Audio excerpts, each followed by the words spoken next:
So let's talk about Sabrina Carpenter and Olivia Rodrigo hugging.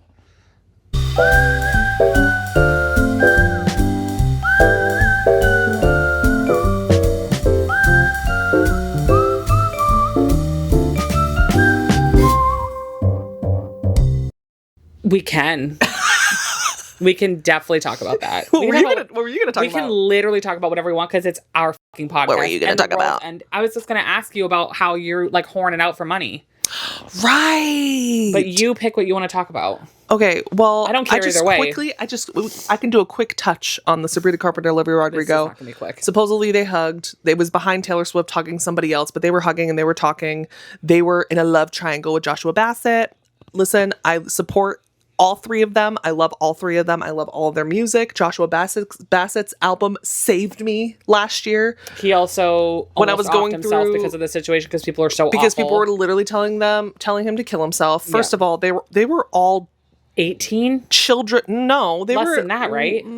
Like 2021 to 24 or Right. something. Like but they're still kids figuring it out. Yeah, college. So you can't be saying shit to them like that. No, just off of number one, just off of one side of the story, because they all just went off a driver's license, and then immediately were like, Joshua's the bad guy.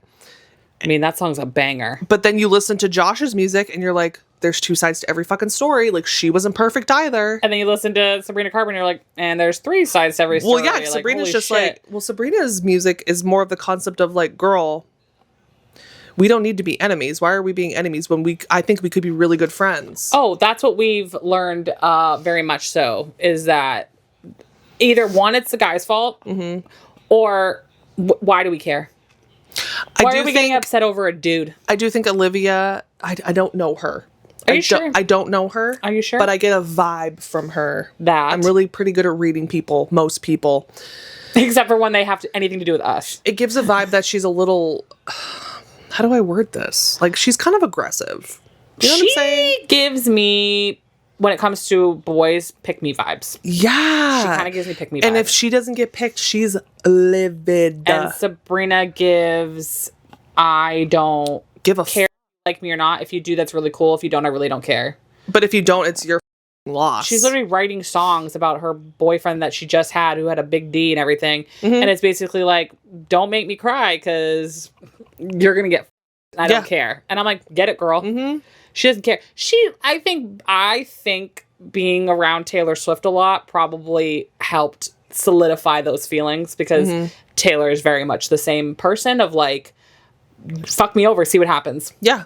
See what happens. I'll make millions of dollars off of you ruining my life. But I will say, I would love to, and we'll see if it happens, but I would love to see Sabrina and Olivia do a song together. I think that'd be so fucking cool. Hell yes. And I don't want it to be like shitting on Josh. Like, that's in the past. I think it's in the past for both of them. It's over and done with. They're We've all moved on. dating adults. Yeah, they've all dated different people since then. Well, Sabrina's over here dating like full-on adults, and Olivia's dating someone that looks like he's like a teen heartthrob or whatever. So it's like, who cares? No. So let's write a song about being two badass women and sticking it to the man, but don't pertain it to said man. You know what I'm saying? I want Olivia to do a song with Taylor, and that little behind-the-scenes alleged feud too. Yeah, that whole I'm like, I don't know if I believe that or not, to be quite honest with you. Well, again, supposedly she was supposed to go on tour with Taylor, but then canceled and picked Sabrina, which is where that whole... And supposedly that song Vampire is actually about Taylor. Supposedly. Allegedly. And I'm just kind of like, okay, like... I don't like, I could be so off and wrong because again, I don't fucking know these people. Yeah. But like, I just feel like Taylor Swift doesn't have time for that. Am I crazy? Like, I feel like it's like, okay, I'm 34. Yeah, but also she's 34 years old, 35. Like, but Taylor's an artist, so I think that even if the song was about her, Taylor would be like, respect. That's what I'm saying. Because it's a good fucking song. It's a great song. So Taylor would be like, good for you. Yeah, like, I don't think... Good for you. But also, like, I don't feel like Taylor has a reputation... Also, my favorite album of hers. Don't hate me. I just don't... I feel like Taylor has a lot of reputation in certain departments, but I feel like one of them is she doesn't backstab a lot of women in the industry, if any at all. So I'm just kind of like, I don't know. You're the one woman that she backstabs. Like, I highly doubt that. So many women love her. And I feel like a lot of women also tolerate her. but I don't feel like she gives like I feel like Beyonce, love Beyonce. She is my love of my life. But where's the but? I do feel like she essentially just, I feel like her and Taylor tolerate each other. I don't think they're calling each other being besties. I think they're basically like, if we're good, that makes the industry better. Yeah. If we are strong, two strong women supporting one another, that's, yeah, you don't have to be friends. That's giving an FU to the man, basically. Yeah, you don't have to be besties to do that. And that pisses off the patriarchy, and that's what we should be doing, which is, when they were both on tour this summer, they went to each other's movie premieres, which I thought was great, and I think that's what they should be doing. And then when she won Album of the Year, which she should have won Album of the Year, if you think otherwise, I don't know how to help you. Taylor toasted Jay-Z and was like, congratulations, basically. Like, I don't know what exactly she said, but that was like the vibe of like, congratulations, this is so great. Taylor didn't win a Grammy. She seemed fine. She doesn't care. Billie Eilish didn't win any. She seemed completely fine. Taylor's got plenty. They were all like, we're good. We don't like everybody. That's the other thing is like, everybody was like, oh my God, they're jealous of Beyonce, blah, blah, blah. I'm like, none of these women care. Like, they're upset for themselves. They're not upset at Beyonce. I think they're finally she got a Grammy for her work. Oh, and I was listening to somebody on a podcast and they were like, was the Grammys like a banger or what? And I was like, yeah, because guess what? It was all women and Kendrick Lamar. Couldn't ask for a better group of people to win. Yeah. Shit all the time. And then number 2, it was all music. It wasn't, let's get up on the stage and talk about a bunch of fucking shit and remember this old person that we never met before and we don't care about. It was just music after music after music after music. It was just a banger nonstop. And it was like going to a music festival. Yeah. Like, it was just banger after banger. They saved Charlie XCX for last because apparently she's R-rated. I didn't even think her stuff was that bad. I was like, this is like R-rated. No, we're good. I was like, if I was on ketamine, I would definitely go to her shit, like Charlie XCX. If I was on drugs, sweating in like a tank, like psychedelics, whatever, I really don't care. Okay, just my head in the air, listening to Von Dutch. Mama's like, what kind of like what's Charlie XCX's type of music? I said, British cunt. Like, that's kind of the vibe. She's just like, Von Dutch, get the baby, touch the bone. Like, she's gonna fuck you up, and you're gonna be in the club, dripping sweat, with your head up in the air, just eyes closed, just like. And I'm not gonna be in a state like that at 34 years old, but in my head, I could see it. In my head, I'm doing it. And Troye Sivan is my bestie. And we are trying to find him a boyfriend that he's going to that night. Troye Sivan. We're having so much fun. I love Troye Sivan. I want to, there's only so many celebrities that I'm like, I think I want to be their friend. I want to be Troye Sivan's friend. Okay, you probably know this because I think I told you this. This is a spoiler. You've met him, right? No. Who have you met that I was like shocked? Charlie Puth? Yeah, Charlie Puth. You've met Charlie Puth. I met Charlie Puth before he was famous. Before he was Charlie Puth. Before he was famous. And I have a photo of him, and I was like in the 3rd lineup at one of his Boston shows. You were going to say 3rd grade. I'm like, you surely. I was in the 3rd grade when I met Charlie Puth. In 3rd grade. Charlie Puth is like around our age, so he would have been a child. Yeah. What was I going to say? Oh, the song Bloom. What is it? What is it about? Butts. Booty holes. It's about anal sex. Yeah. Yeah, did y'all know that? Kind. So when I used to work at Old Navy long time ago, don't know that song would play at Old Navy, and I was like, they don't even know. And then I'm looking around at people like, do they know what this song's about? Know now. Yeah, but then they didn't. No, and I was like, no, they don't even know. I told my husband, he's like, really? I'm like, this is work appropriate. Yes. I'm like, you ever heard of a rosebud? Like, I bloom just for you, baby. Fuck yeah, it's the best type of sex. I wouldn't know. 31-year-old virgin still. Oh, God. I'm so proud of you for putting this on the internet. I don't give a I know you don't. I'm just like shocked that you're doing No. I'm not saying it like at you. I'm saying it at the people like that. If anyone does care, I'm saying it at you. Like, who cares? And I'm saying this to also the other 30-year-old virgins out there. The others. The others. I guess that's what we're called now. Yep. That are either asexual, demisexual, in the asexual umbrella. Like, bitch, who cares? Don't forget the pans. I don't want to do it. I don't blame you. I don't want to do it. Do I still have alone time? Duh. But it's you don't want to do it with another person. Nowhere near as often, I bet, as normal people. What do you What do you think is an average amount of sex people should be having a week? Should be having? Oh, I guess it depends on the person when it comes to like, so you have... In general. Yeah, but you have children. They take up your time. Not for that, they don't. Oh. In general.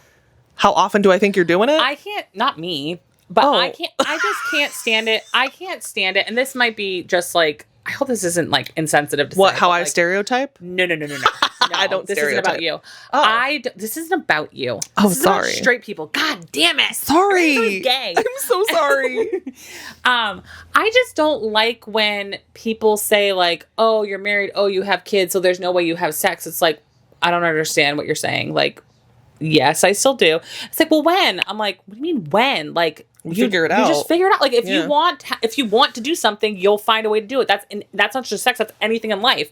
Like, if that's a priority for you, you'll find a way to do it. And it's a priority for me and my husband, so we find a way to do it. There's things called nap time. There's things called kids go to school. There's things called kids go to bed.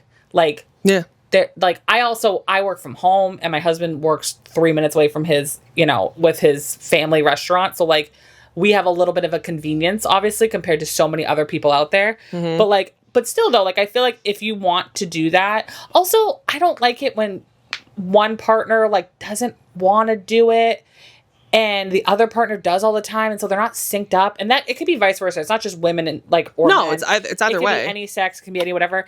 I just hate that because it's like I don't think you should be having sex unless you want to, unless you're in it. 100%. Like, and the vibes will be off. Yeah, and it doesn't need to be like super romantic or any like candles lit. Well, it won't be like as that. fun if the other person really isn't that into it. I will say though, there have been times where I've had sex where I haven't, but it's to get out of like a rut where it's like, okay, you need to go have sex. Like, you need to kick the dust off. Just go do it and you'll be fine. And I do, and I'm great, and I feel wonderful. Like, sometimes it's just like, oh, it's been a bit, or like, get out of your funk. Go have sex and you'll get out of your funk. Because you're not paying attention to anything else when you're doing that. Well, hopefully you're not. So how often do you think an average married couple should be having sex? Should be? A week. Or is? I don't know. Whatever. I don't want to sit here and be like, I think you should. I'm not going to tell people how often I think they should be having sex. You have sex whenever you want to. Yeah. Well, not near me. Call 1-800-HAVE-SEX-NEAR-MEGAN. No. How much? Disgusting. That's the question. I don't know. So there's 7 days in a week. Yep. I don't know. I'm not a sex expert. I feel like every other day, maybe? I feel like if you're in a healthy relationship, at minimum, and consenting, obviously. Like once a day? I think once a week. Once a week? Yeah, I think once a week. That's is a minimum. It's a minimum. Oh, I was like, that's it? No, I think that should be your minimum. I just feel like I know so many horn dogs that I'm just used to them being like, we fuck all the time. But again, like, it's up to you guys. It's your relationship, what you consent to. But I hear so many of my friends and couples that like, they bitch about wanting to, and I'm like, then just go do it. Just go do it. If you want to, go do it. Well, this, well, that. No, go have sex.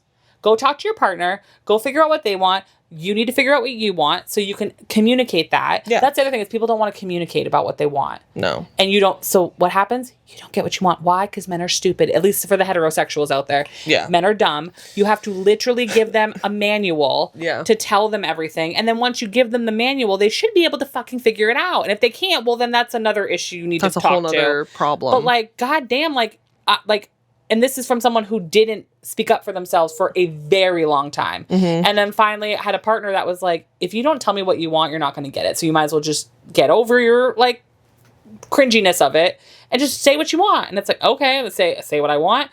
And also I think there's a stigma of like women can't do this and women can't like that and women can't behave this way and blah, blah, blah.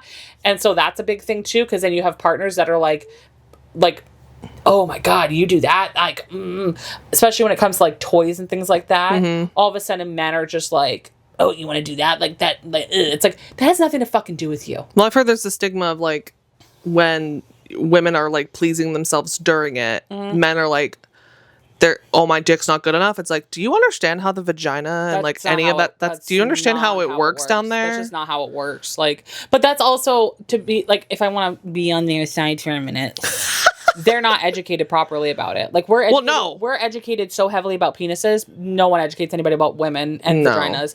Like we just like I barely knew about my own. I think like 10 years ago, 20 years ago, it was finally like studied like what female ejaculation is. Mm-hmm. But male ejaculation we've known since like fucking Jesus. Like what? Because they don't care about us. Like they like science doesn't give a shit about us. No. And so like because of that though, men aren't educated, let alone women in their own fucking bodies. Mm-hmm. But men just think like it's like them. They think it's like an automatic thing, and it's like no, that's not how vaginas it can work. take a hot minute. Even if you are stimulating the clitoral, nothing could happen. It can still take a while. But then I've had guys be like, then how are you enjoying it? I'm like, I don't know how to explain it to you. Like, I just am. Like, I'm not having an orgasm and I'm not like getting overstimulated. I'm still enjoying it though. It's still fun, I guess. Like, I don't get off. Again, I don't know. I don't get off every single time, but I know I'm up to third base. I'm okay with that though. It is what it is. But yeah, just get it in when you want to get it in.